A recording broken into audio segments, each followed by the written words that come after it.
Welcome to our third episode of DBV by A.M.A.N, a youth-led podcast about democracy beyond voting and being civically engaged. In the last episode, we shared stories and perspectives from our team members. Now we want to share the perspectives of some people from outside the team. Today, we're listening to the interviews of three special people, so let's get into it. So I'm a professor in Canada at the University of British Columbia in Vancouver, British Columbia. My name is Lisa Sundstrom, and I am a political scientist. So I'm in our Department of Political Science. I study politics. Yeah. I particularly, in most of my career, have studied Russian politics, and especially focusing on civil society and civic activism. I also, in my teaching, I teach about civil society kind of more generally around the world, and democracy, authoritarianism, processes of democratization and democratic transitions. So yes, that's what my expertise is on. Well, my name is Jovie, which is not actually my real name. I'm really passionate about fighting for human rights in all types of situations. Sadly, I'm not really able to do that actively, so I do it more passively by leading social media groups where people can speak their mind, promoting free speech with social media campaigns. That's something I'm interested in doing, and I work in a lot of volunteer organizations. Mm-hmm. We know that democracy is when people choose, when people are in charge of the people that will run the government or laws and stuff like that. And besides that, democracy is also about active civic engagement. And can you please share a great example of how democracy works, both through fair elections and active civic engagement, if there's any? Well, I think, right. So democracy kind of, in the root of the word, means rule by the people. So ideally, if we're talking about elections, elections are meant to be free and fair, so that there are multiple people competing in the elections as candidates to represent people. And there are many different systems, many different sort of electoral systems and institutional arrangements that can exist. But the important thing is that people are free to run as political candidates and express their views through whatever system they have to go through to qualify to be a political candidate. And that there should be competition. There should be competing ideas, so there's not just one person that you can vote for. There have to be multiple choices. And so that's the free part of it. The fair part of it is that it should be every political candidate should have equal chance to go out in the world and express their views to the public, to be able to have access to media appearances, to be able to, for example, if you have to gather signatures to become a candidate, that you can do that, and that you can have a reasonable expectation that those signatures will be accepted if they're real signatures, and that there aren't processes existing that try to repress candidates or threaten them from running for elections that are coming from different political, powerful parts of society. So there are many different kinds of political systems that qualify as being democratic. Some of them, like I believe in Kazakhstan now, your electoral system, I wouldn't call it free and fair entirely, but it's a proportional representation kind of system, which means you vote for a party, and then the party has lists of candidates who end up winning election. And then in other places, like in Canada, for example, you're voting for a particular candidate, and it's called single party, single member districts. So you vote for a candidate who represents you locally, and they are part of a political party, and then whichever political party gets the most seats ends up winning the election. So that's for elections and how they're democratic or not. In terms of civic engagement, that's part of rule by the people as well, that people have the ability to participate in public affairs. They don't feel afraid to express what their views are. They aren't threatened for expressing their views. They're able to gather people together and assemble and express their views or write things in the mass media. And there can be a debate of ideas, of political ideas that people want to have implemented. That can come in many forms. I know we're going to talk about youth, I think, as part of this, or students, and certainly youth have been a really important part of democratic social movements all around the world. Yeah. How do you think, what inspired you to become involved in democracy and just in some political topics and issues? I think from my perspective, I've always been all about people. That's the thing I'm really passionate about. Well, not the thing. I just love people in general. And seeing how people have been hurting since 2014, 2022, for example, has been truly devastating for me. And I don't think that what's going on is correct, like, in any way. And I believe it's crucial, it's really significant at times like this for someone to stand up and speak their mind, even if it's not, maybe you're not going on the street and yelling about it, because sadly in our situation that's a stupid thing to do. But if you're fighting at least quietly from the sidelines, that already means a lot, and it gives voice to other people as well. That was a great answer. And actually the fact that we need to vote like for a party and then the party chooses itself, it's actually a pretty recent thing. And I was surprised that someone from the West sort of country knows that. So yeah, that's cool. I just, to be honest, I looked it up right before I got, because I was like, what's going on in Kazakh politics these days? Because I haven't thought about Kazakh politics in Kazakhstan for a while now. I mean, I used to know a lot more about it, but I haven't kept up with it very well. So, just we're talking about democracy, and when you hear the word democracy, what does it personally mean for you? Athens. Okay, no, I'm just kidding. The democracy for me, I think I would say that democracy is free speech. Everyone having their rights on the same level.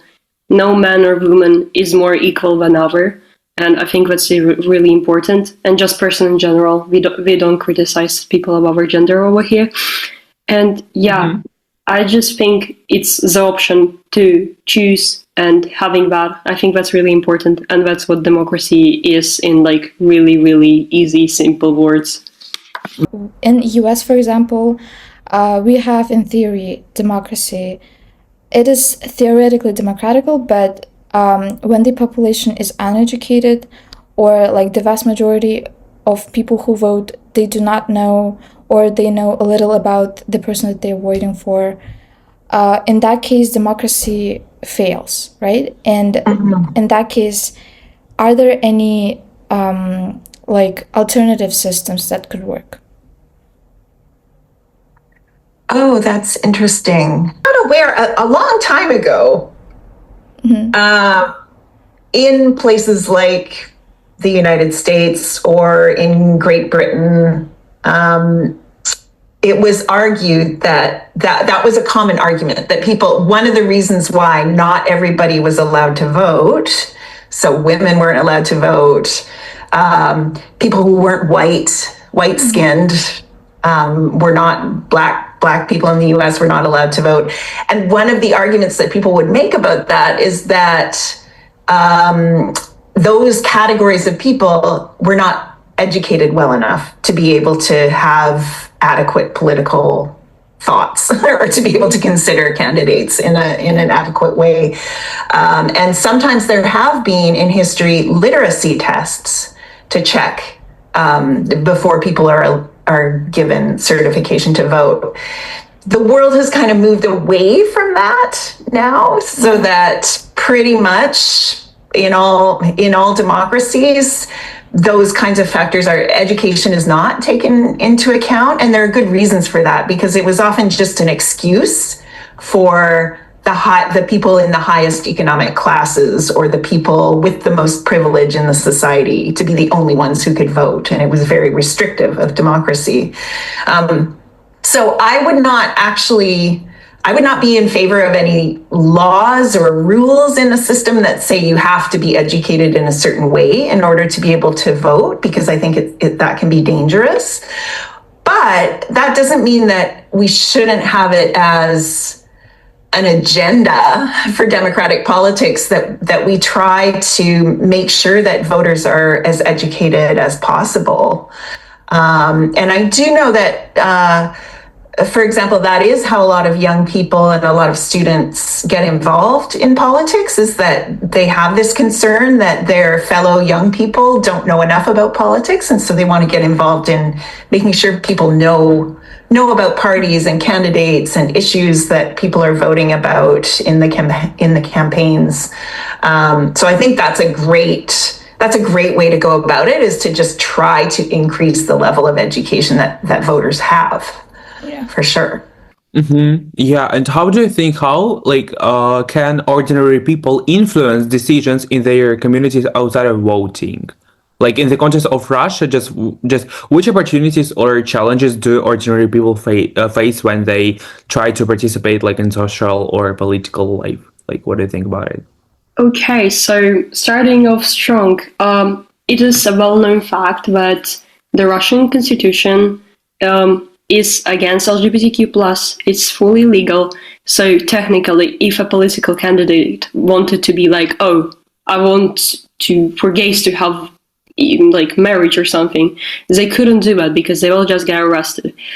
So it really puts things into perspective about how fine it is to find the right political candidate to fight against this, which is, I think, what Russia is having the most struggles with right now, the people who have their brains sorted out. But yeah, I'm sorry for the toxic man. I think that the usual types of people, I really respect people going out and singing songs that go against the war, that are banned in Russia as well.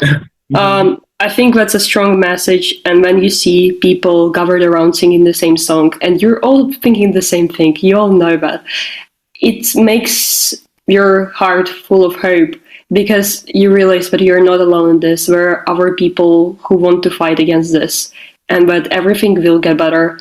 Probably not with easy ways. Probably there will be a revolution. But even if we do have a revolution, there will be people to fight it. So that's great. I think that's a beautiful thing. And all the people raising awareness on social media, especially shout out to those who are doing it specifically in Russia while they're staying here, because it's a dangerous thing to do, truly. And just having these conversations like you and I are having right now, or anyone else, like their family, their friends, is so essential.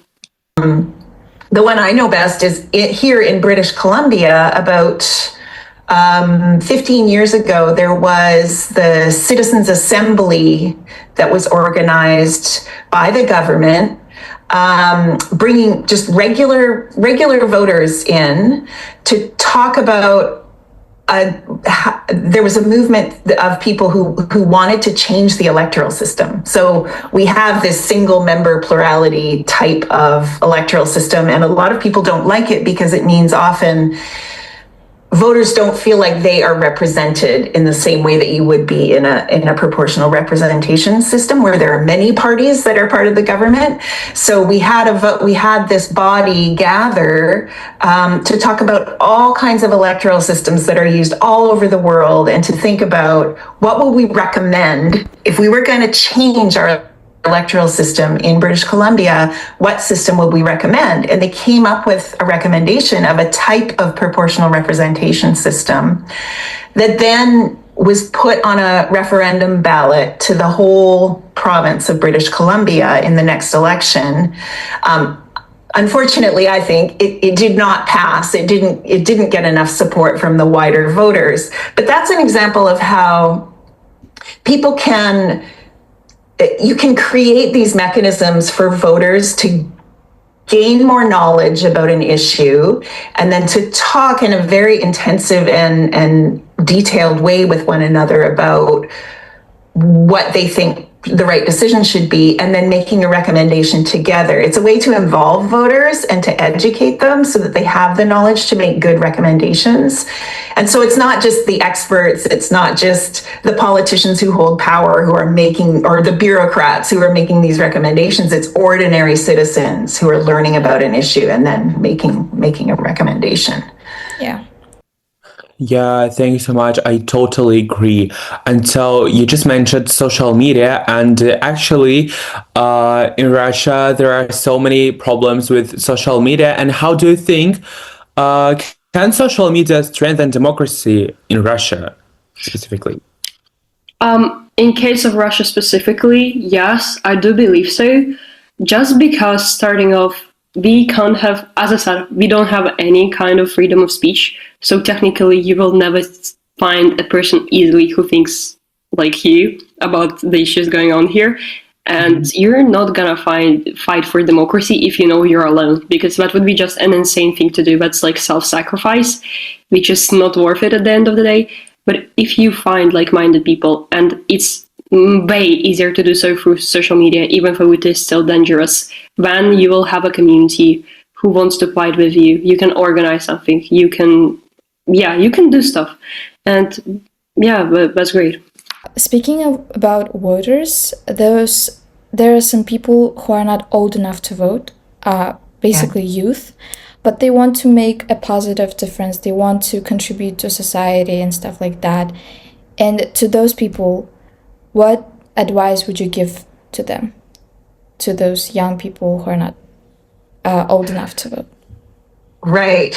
Well, one way is talk to the older adults in your life and try to get them more involved and more educated about things that you're very passionate about, so that hopefully they will vote in ways that reflect your views. You can try to persuade them. So that's one way.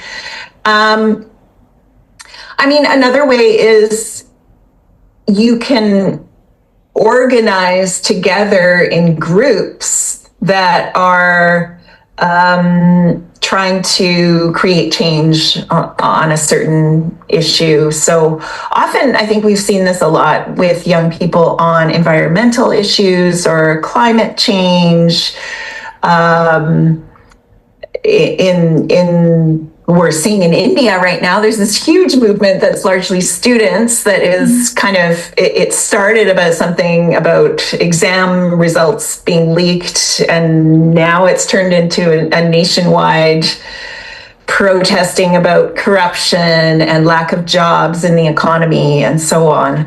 And it's a huge movement that the government is very worried about now. Yeah. They're in trouble, essentially.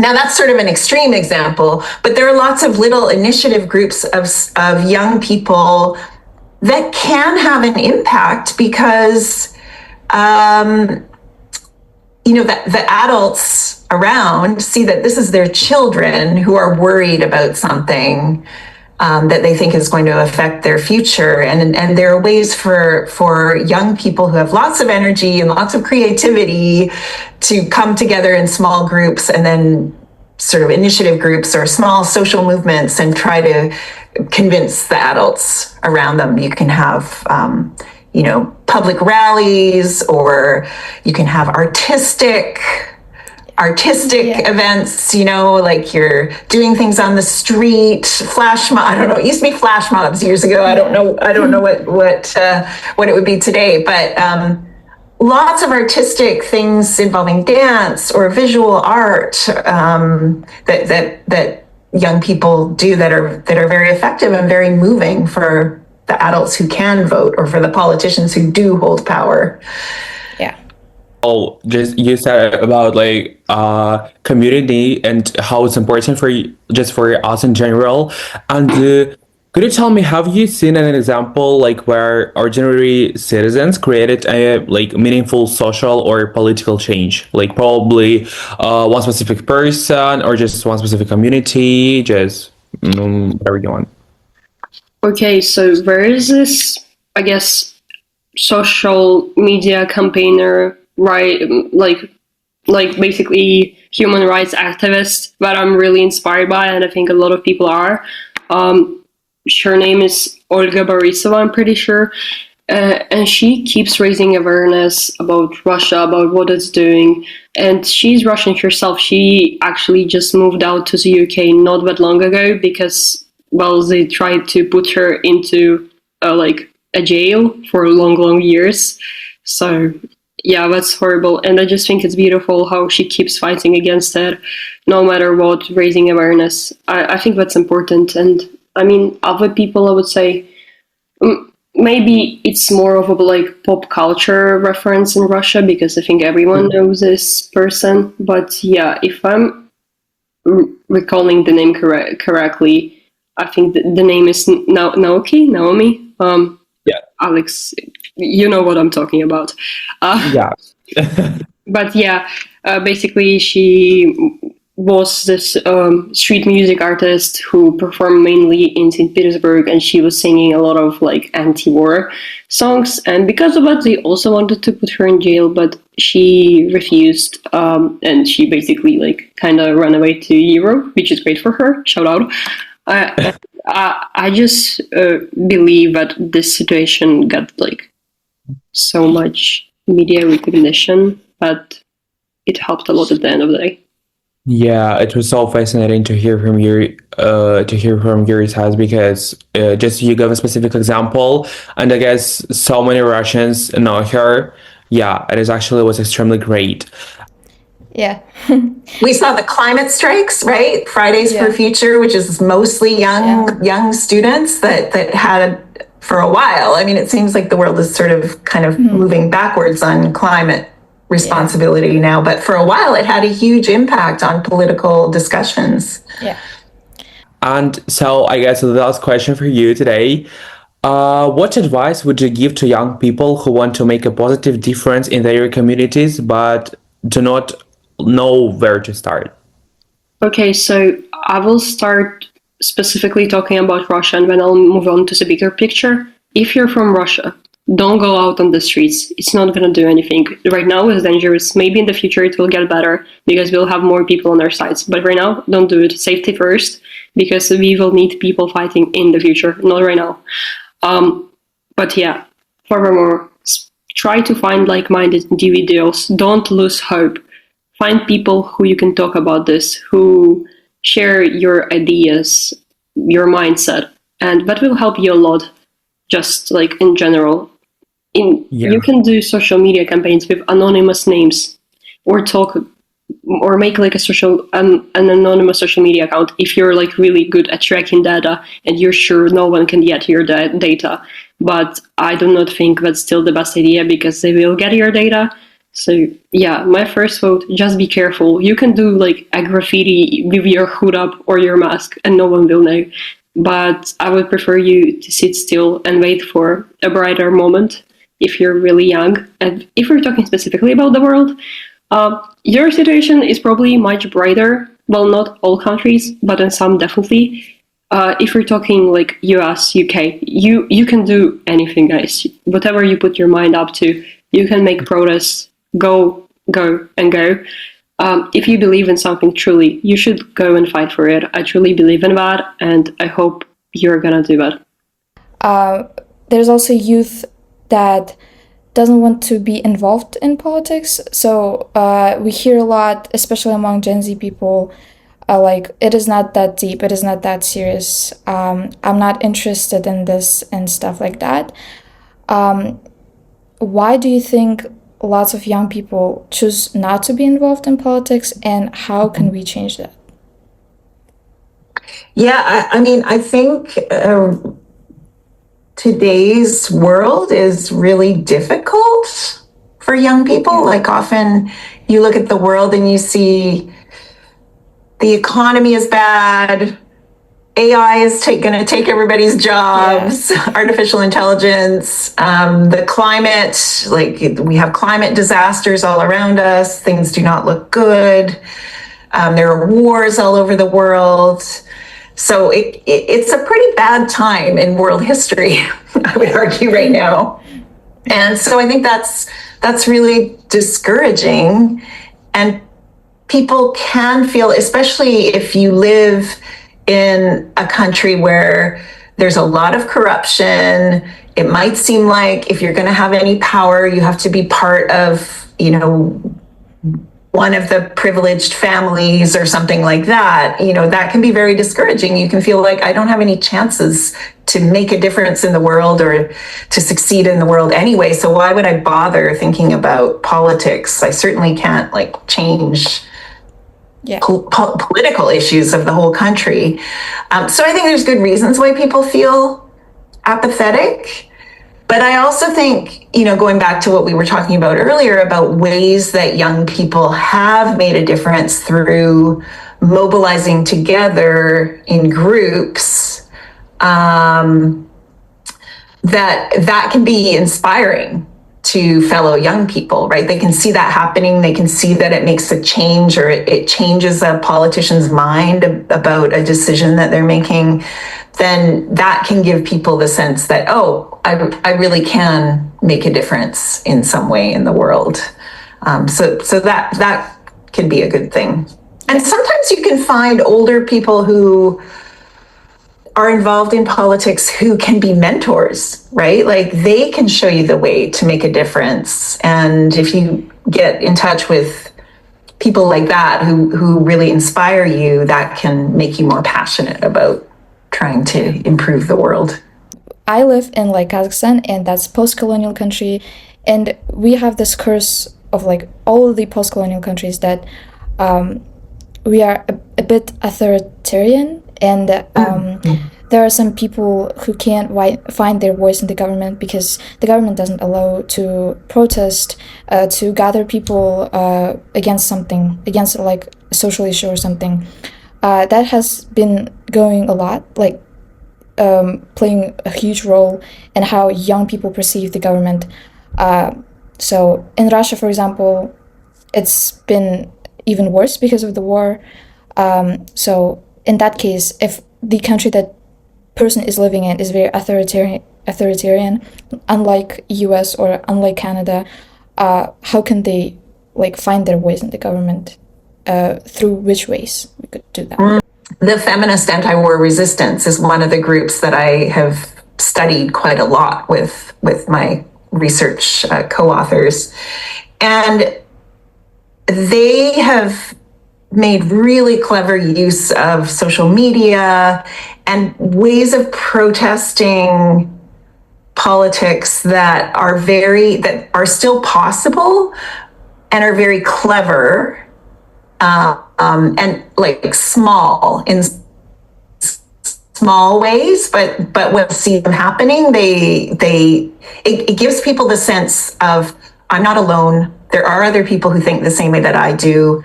I just have to find those people and interact with them. So this is a network of young feminists who issued a manifesto on social media right in the very first days of the invasion in February 2022.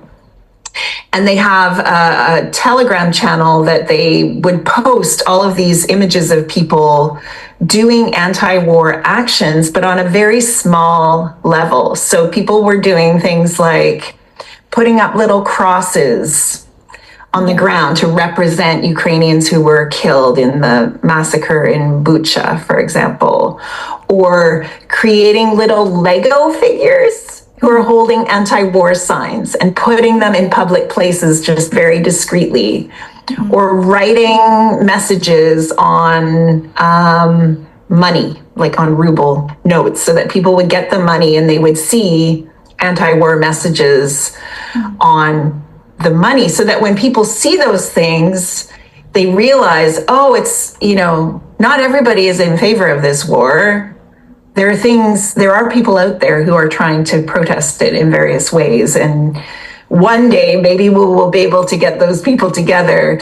I mean, it's not the best example because a lot of those women have ended up in prison or they have had to leave the country. Obviously, a lot of people have gone into exile, so it's not a completely successful example. Obviously, the war is still continuing, so it's not a totally successful example, but it at least gives signals to other people in society that you're not alone and there are people who think the same way, have the same views that you do. Yeah. And now we are moving to the last question that comes from my personal interest that has nothing to do with the podcast. That's my personal interest as a person. Oh, okay. Yeah, as a senior student. And do you think AI could replace people who are working in politics? Oh, I think there's been an example in India. I think it was India that I heard about months ago, where they actually replaced, like they put an AI robot, an AI bot in charge of a ministry in the government. Oh. Yes. No. So that's one. I don't know what happened with that. I don't know how successful it was, but they tried to make the AI sort of be able to decide. I think it was about developing like urban development, like making plans for how to develop cities. And they figured that an AI would do better than a human. And I don't know how it ended up. You could search and try to find this story. So I don't know what happened months later. In general, I think politics is one of those areas of activity that is very human, right? Yeah. Like, it would be very hard to just have debating AIs there is a worry, of course, that the various competing artificial intelligence systems will together completely rule humanity one day, right? We have this fear that eventually that could happen. They will become smarter than us and they will learn how to enslave humanity in some way. AI is becoming smarter and better all the time, but I still think there will always be a place for human creativity, for human emotion and empathy that an AI can never really have. Yeah. That is important for politics, for sure. Yeah. I am pleasure to have a conversation with you. Thank you so much. Take care. Yeah.